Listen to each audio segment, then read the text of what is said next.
Hello guys, this is Ramon DeGracia from the United States, from Washington State, and I'm sitting here going to tell you about your first digital audio workstation, or DAW.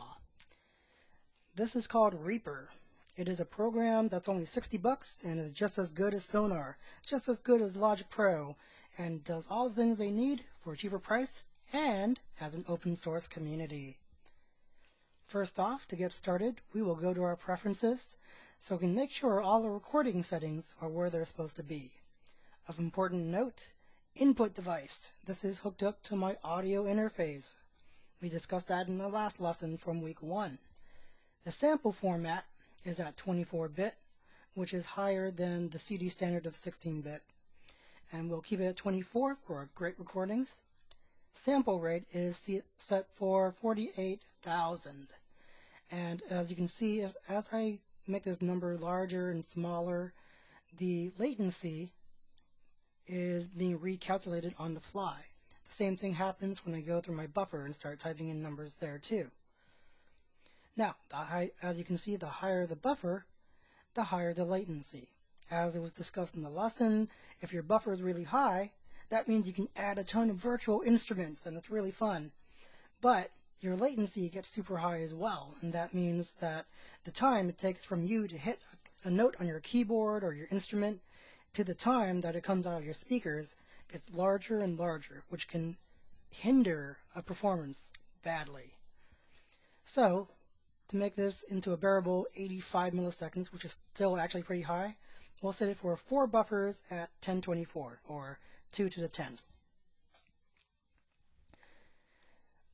Reaper comes with a right-click menu that says Insert Virtual Instrument on a new track. I go ahead and hit that. It presents my plugins that I've installed, and I'll go ahead and select a guitar from Music Lab. Now, since I used commands, shortcut commands in this DAW, it did a lot of the work for me. First, it created a MIDI track. This could have also been a mono track, or it could have been a stereo track. But since I said virtual instrument, which is a synthesizer, it said it's a MIDI track, and it hooked it up to everything I need. It's ready to receive all inputs, and even named it for me. Great. So, now that it's up, if I play, it sounds fabulous. And I can even sit here and record it. Things to point out, you can see each individual note I hit. It's on and off, and this little curve down here in the bottom is my pedal that I actually hooked up to this keyboard. If I double click, you can see the individual notes, the individual MIDI messages, and I can move them up and down. Oops.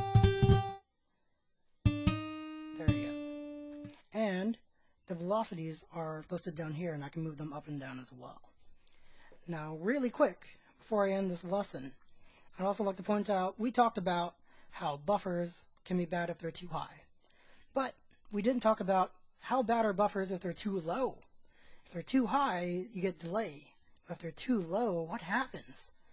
If your buffer is too low, it means that the speed that your computer can spit out the bytes is not fast enough. It will be collecting all this data, and it can't send it out to the speakers quite right.